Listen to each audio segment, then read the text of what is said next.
हाँ जी, बोलिए सतगुरु बंदी छोड़ कबीर साहिब की जय हो। सतगुरु मदन साहिब की जय हो। सतगुरु वैराग साहिब की जय हो। सभी संतों की जय हो। सभी भक्तों की जय हो। परमपिता परमात्मा की जय हो। साई बंदगी।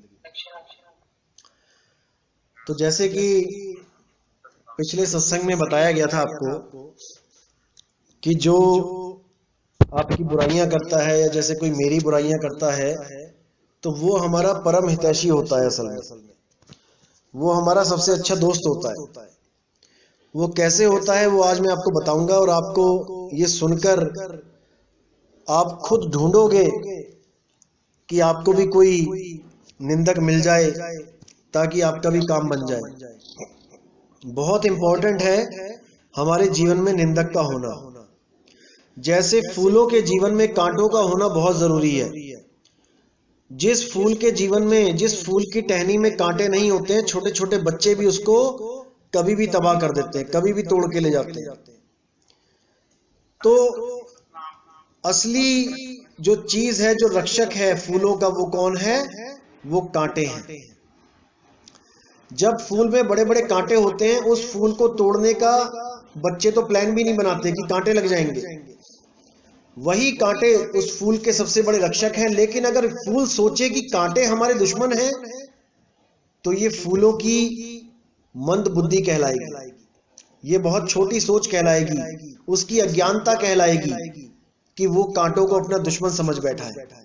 नहीं, कांटे ही हमारे सबसे अच्छे मित्र हैं। जैसे एक बूढ़ी माता जा रही थी वैष्णो देवी की चढ़ाई चढ़ती हुई, वो सोच, और उसके पास सामान भी काफी था, कोई झोला था, कोई कुछ था, अपना सामान लेके जा रही थी, कपड़े भी लेके जा रही थी। तो वो यही दुआ करती जा रही थी कि हे माता, ये इतना भार है, ये थोड़ा थोड़ा कम हो जाए, ये मुझे पता ना लगे कि ये भार मैंने उठा रखा है। अब ऐसा तो होने वाला था नहीं कि उसका भार उसी को महसूस होना बंद हो जाए। तो माता ने क्या किया, थोड़ी थोड़ी दूर पे अरेंजमेंट कर दिया कुछ लोगों का जो वहां पे जा रहे थे। उन्होंने, किसी को दया आई, माता का कुछ पोटली उठा ली, किसी को दया आई बैग उठा लिया, किसी को दया आई माता की बोतल हाथ में पकड़ ली। ऐसे धीरे धीरे धीरे थोड़ा थोड़ा सामान लेके माता को बिल्कुल खाली कर दिया और वो आराम से अपनी दर्शन करने वहां पहुंच गई। तो माता का जो बोझा उठाया, ये जो बोझा उठाने वाले थे, माता कितनी खुश हुई होगी कि मेरा बोझा उठाने के लिए कोई आ गया। अगर ये माता उनसे ही नफरत करने लगती, उनसे ही झगड़ा करने लगती जो उसका बोझा उठा के ले गए हैं, तो कितनी बड़ी मूर्खता होती माता की। तो इसी प्रकार जो निंदक होता है वो परमात्मा ने भेजे होते हैं हमारे भार उठाने के लिए, हमारे कर्म उठाने के लिए। वो कैसे उठाते हैं? एक बार एक राजा होता है, बहुत प्रतापी राजा होता है।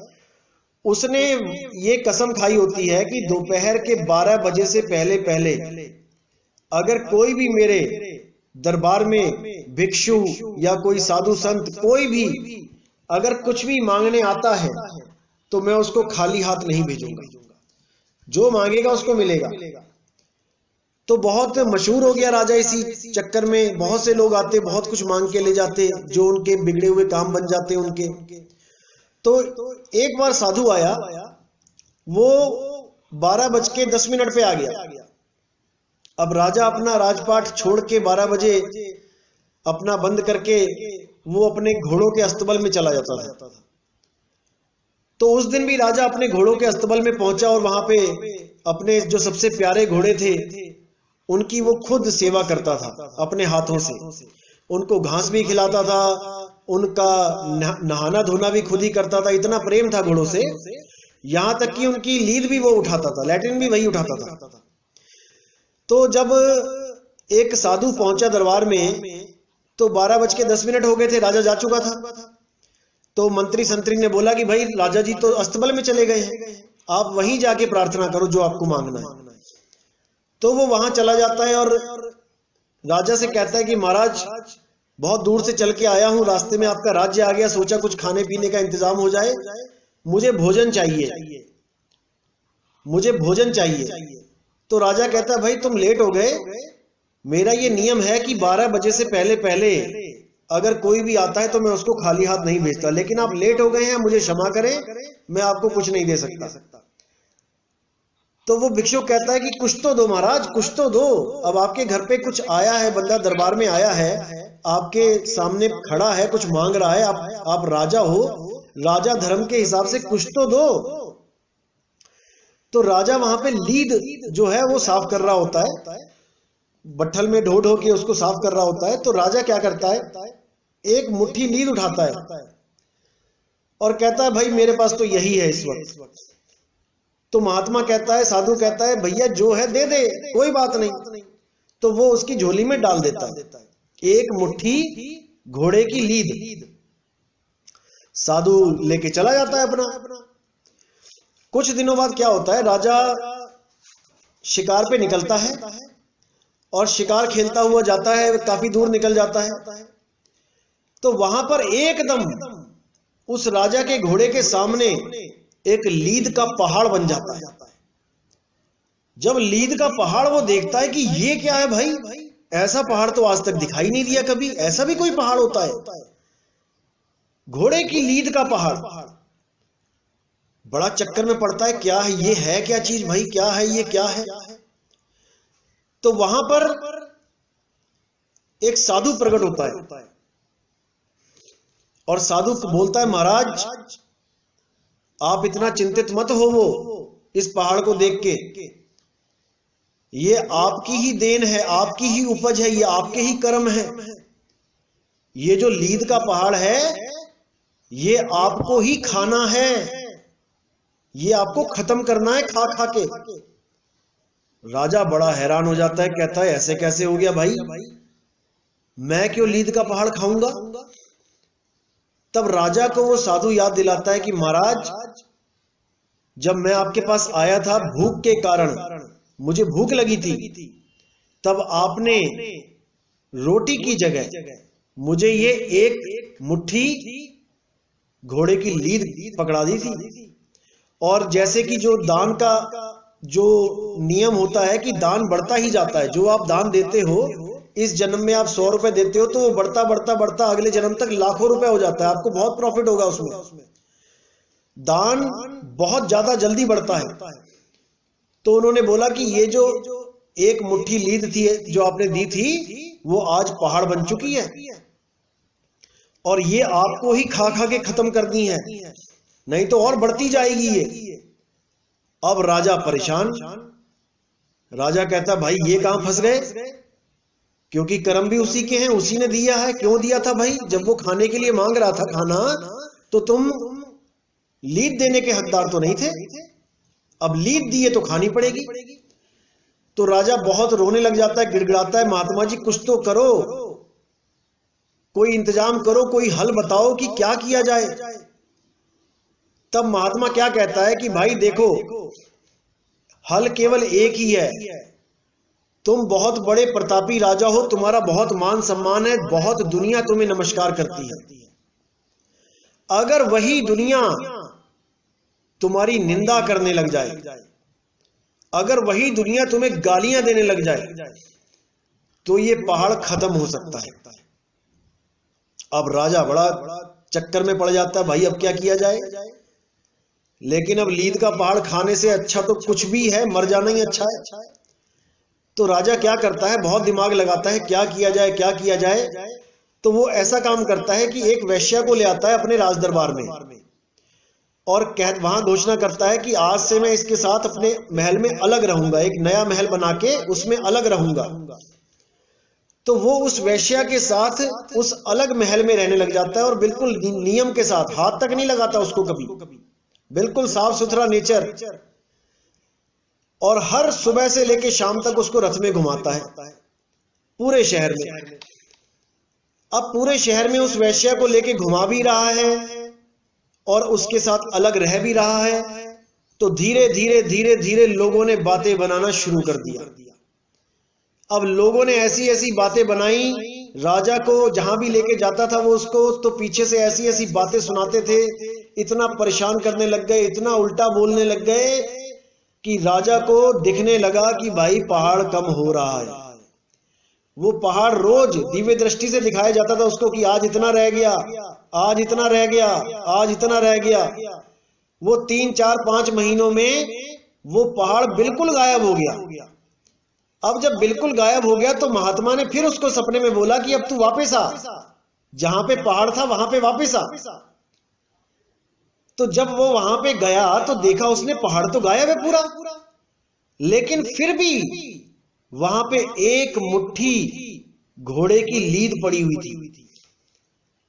तब उस महात्मा ने राजा को बोला कि भाई जो तेरा ब्याज था वो तो खत्म हो गया, अब जो तेरा मूल है ये मूल तो तुझे खाना ही पड़ेगा। ये तेरा मूल है, ये जो तूने एक मुट्ठी जो दिया था, एक मुट्ठी तो तुझे ली दिए खानी ही पड़ेगी। तो वो राजा बोला अरे महाराज जी इसका भी कोई इंतजाम कर दो, इतना बड़ा पहाड़ खत्म करवा दिया आपने, इतना बढ़िया इंतजाम बताया, ये एक मुट्ठी का भी इंतजाम कर दो, कुछ तो बताओ कैसे तो खत्म हो ये। तब उस महात्मा ने बोला कि देखो आज तक जगत वालों ने तुम्हारी निंदा करी थी, जगत वालों ने यानी आम आदमी ने, जैसे हम और आप आम आदमी हैं, अभी तक तुम्हारी आम आदमी ने निंदा करी थी, तो ये पहाड़ खत्म होके एक मुट्ठी लीद में बदल गया। अगर कोई महात्मा तुम्हारी निंदा कर दे तो ये मुट्ठी भर भी खत्म हो जाएगा। जब उसको ये बात समझ में आई तो बहुत दिल ही दिल खुश हुआ कि शुक्र है इसका भी इंतजाम हो गया। तब राजा ने क्या किया, भेष बदल के, एक बहुत पहुंचे हुए महात्मा थे वहां पे, भेष बदल के उनके पास पहुंचा, खूब सेवा करी, 1 महीना 2 महीना 3 महीना खूब सेवा करी और खूब कान भरे उसके कि महात्मा जी आपके राज्य का एक राजा है, वो वैश्या के साथ रहता है, अपने अलग महल में रानियों को छोड़ दिया है, रोज उनको घुमाता है, वैश्याओं को घुमाता है, वो वैश्या को अपने रथ पे, रोज उसके कान में डाले कि कभी तो ये निंदा करेगा। लेकिन महात्मा ने साफ बोल दिया कि हे राजन 3 महीने हो गए तुझे यही कहानी सुनाते हुए, मैं तुझे अब भी बोल रहा हूं कि मैं उसकी निंदा नहीं करूंगा, क्योंकि वो तू ही है और वो तुझे ही खाना पड़ेगा। वो खाना कैसे है मैं जुगती बता देता हूं। तो कहता है महाराज जी जुगती तो बता दो, जुगती के चक्कर में तो आपके पास पहुंचा हूं। तब वो कहता है ऐसा काम कर भाई, इस घोड़े की लीद को, एक मुट्ठी लीद को धूप में सुखा ले, इसको सुखा के इसका पाउडर बना दे, और वो पाउडर चुटकी चुटकी अपने आटे में मिक्स करवा दिया कर। वो रोटी तुझे पता भी नहीं लगेगा कि ये कब खत्म हो गया, जब रोटी तू खाएगा, और तेरे ये एक मुट्ठी जो लीद है वो भी खत्म हो जाएगी, चिंता मत कर, तुझे पता भी नहीं लगेगा, बदबू भी नहीं आएगी, और बता क्या चाहिए तुझे। तो राजा बहुत खुश हुआ कि शुक्र है संतों के पास निंदा नहीं होती है, लेकिन संतों के पास हर सवाल का जवाब होता है, संतों के पास जुगती होती है और जुगती से ही मुक्ति होती है। तो वो राजा बहुत खुश हुआ और जाके उसने वही काम किया, उस लीद को सुखाया और उसमें एक एक चुटकी रोज अपने भोजन में डलवा के उसको आराम से खा गया, पता भी नहीं लगा, घिन भी नहीं आई। तो इसीलिए जो हमारे निंदक हैं, जो हमारी निंदा करते हैं, ये बहुत इंपॉर्टेंट है हमारे जीवन में।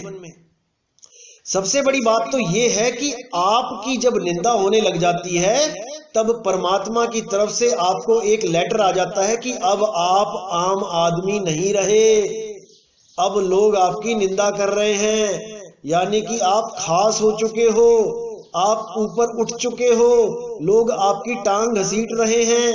अगर आप ऊपर नहीं उठे होते तो आपकी टांग कैसे घसीटते, क्योंकि टांग घसीटने वाला हमेशा नीचे ही रहता है, तभी तो टांग पे हाथ आएगा, उसके पैर पे हाथ पकड़ेगा वो। और पीठ पीछे निंदा करने वाला याद रखना हमेशा आपके पीछे रहता है, वो आगे नहीं आ सकता। इसलिए कबीर साहब ने बार बार बोला है कि निंदक नीरे राखिए और चलिए आज्ञा माही, कहे कबीरता दास को तीन लोक भय नाही। निंदक बहुत इंपॉर्टेंट है। आज मेरी इतनी निंदा होती है, हर ग्रुप में लोग निंदा निंदा निंदा निंदा, और यकीन मानना जो भी मुझे कोई भेजता है उनकी कोई बोल वचन, तो मैं हंसता हूं कि शुक्र है परमात्मा का, शुक्र है ये अपना इतना इंपॉर्टेंट काम छोड़ के मेरी निंदा कर रहे हैं, मेरे कर्म उठा रहे हैं। परमात्मा का लाख लाख शुक्र है जो मेरे घर की सफाई हो रही है, वो भी फ्री में, कुछ देना भी नहीं पड़ रहा है इन लोगों को।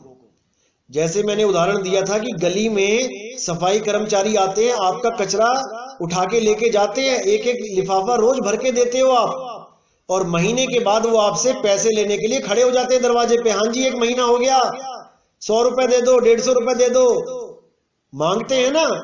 लेकिन आपके घर के बाहर का जो गंदगी है, सारी शहरों की गंदगी है, नालियों में जो गंदगी है, जो सुअर होता है, कुत्ते होते हैं, गिद्ध होते हैं, गिद्ध जंगल की गंदगी साफ करते हैं।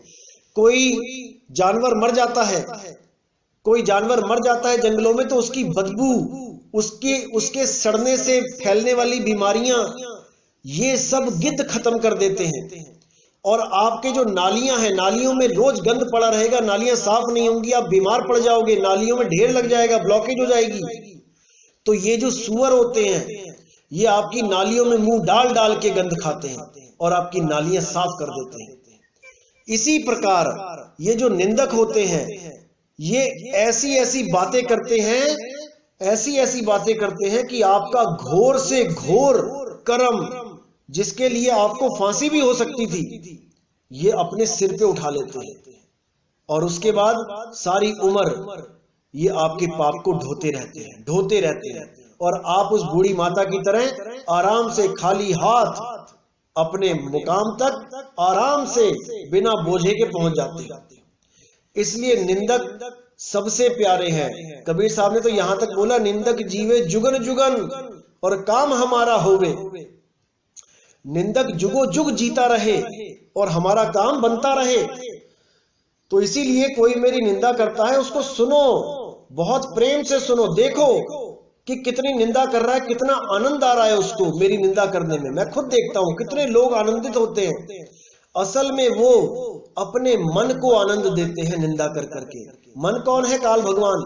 वो ड्यूटी कर रहे हैं मन की, क्योंकि मन इन्हीं इंद्रियों के द्वारा सुख चाहता है। और निंदा एक ऐसी चीज है, निंदा चुगली इतना बड़ा सुख है इन दुनिया वालों के लिए कि बच नहीं सकते निंदा चुगली से।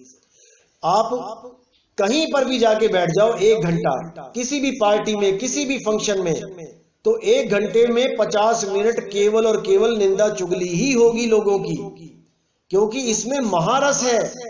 लेकिन दुनिया वालों के लिए, एक साधु संत के लिए निंदा का महारस नहीं होता। एक साधु संत हमेशा निंदा से बचता है, कभी पलटवार नहीं करता। इतने मैसेज आते हैं, इतनी लोग फालतू बातें करते हैं, मैं कभी पलट नहीं वार करता, कभी नहीं। जो बोलता है बोलने दो, हमने अपना काम करना है और अपना काम करके यहां से निकल जाना है।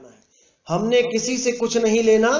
जो हमारी निंदा कर रहा है, जी सदके है जी, परमात्मा की दया है कि उसने ये काम अपने आप अपने सिर पे रख लिया और हमारी निंदा कर करके हमारे सारे कर्म ढोता ही जा रहा है। मैं चाहता हूं कि ऐसे लाखों लोग आए जो हमारी निंदा करें और हमारा बड़े आराम से काम बनता जाए और इसी जन्म में हम सब मुक्त हो जाए। तो आज का सत्संग यही समाप्त करेंगे और कल 5:30 बजे मिलते हैं। बोले सतगुरु बंदी छोड़ सतगुरु सत्य कबीर साहिब की सदाई जय हो, सतगुरु मदन साहिब की सदाई जय हो, सतगुरु वैराग साहिब की सदाई जय हो। साहिब बंदगी सतनाम।